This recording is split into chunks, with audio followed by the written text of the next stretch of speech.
Hi, thank you for watching Digging to China. I'm Dong Shang. According to an annual survey by Singaporean think tank ASEAS Yusof-Ishak Institute, Southeast Asia's support for the US appeared to increase after Joe Biden won the presidential election. The State of Southeast Asia survey released early February found that 61.5% of respondents favor aligning with the US over China if the region was forced to pick sides. That's an increase from 53.6% who chose the US over China in the same survey a year ago.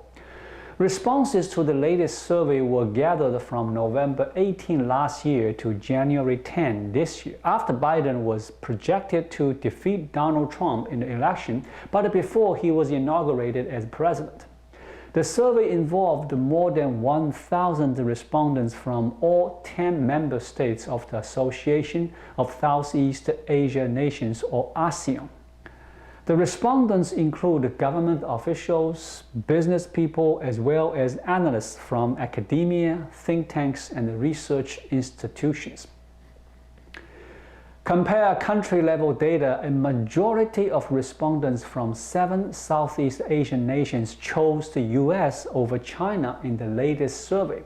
That's an increase from 3 in the previous edition, with Cambodia, Indonesia, Malaysia, and Thailand switching sides.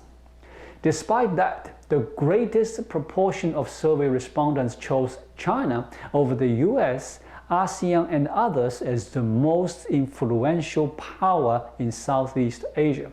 Around 76.3% of respondents picked China as the most influential economic power, while 49.1% chose China as the most influential political and strategic power. Southeast Asia has been caught in the middle of US-China competition in the last few years. The region is home to more than 650 million people and some of the world's fastest growing economies. Its proximity to the South China Sea adds to its strategic importance.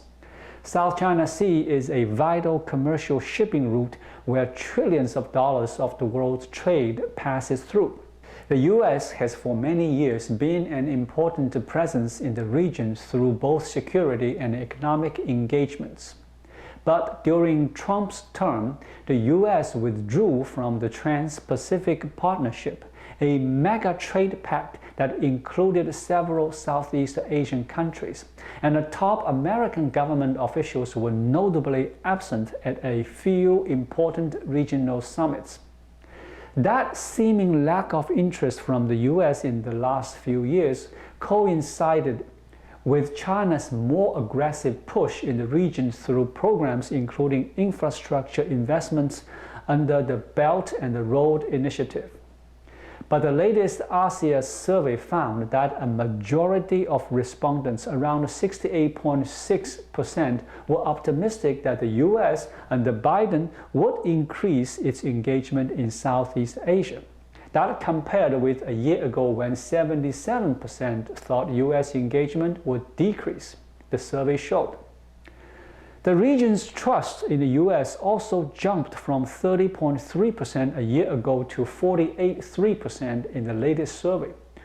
Only time will tell if the region's renewed trust in US is misplaced or not, the reports read.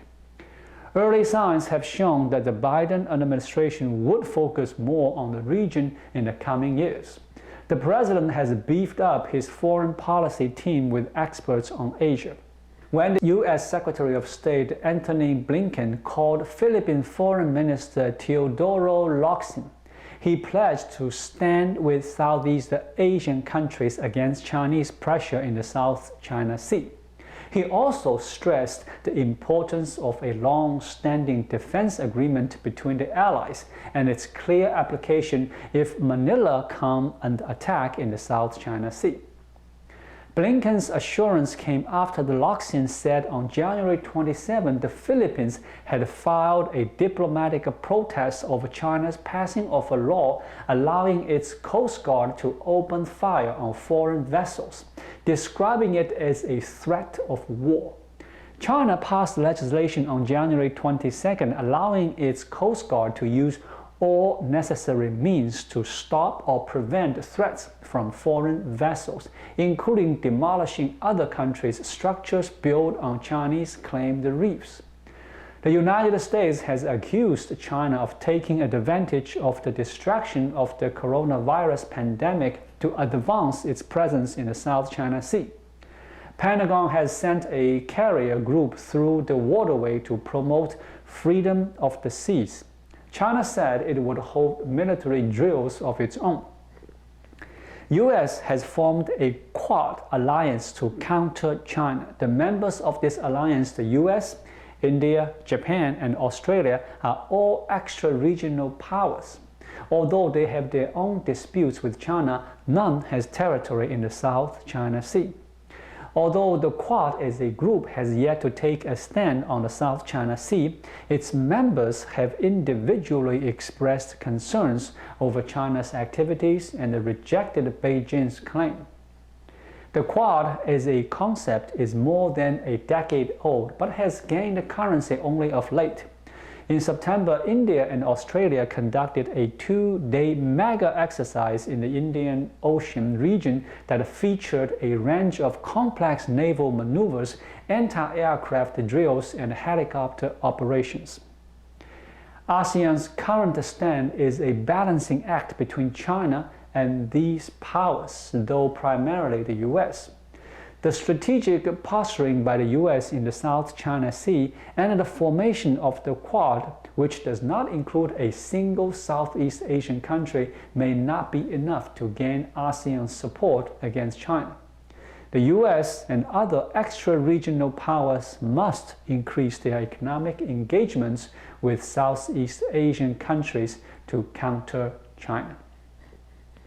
Thank you for watching. Please leave a comment and subscribe to my channel. Just click the subscribe button right here. I'll see you again shortly.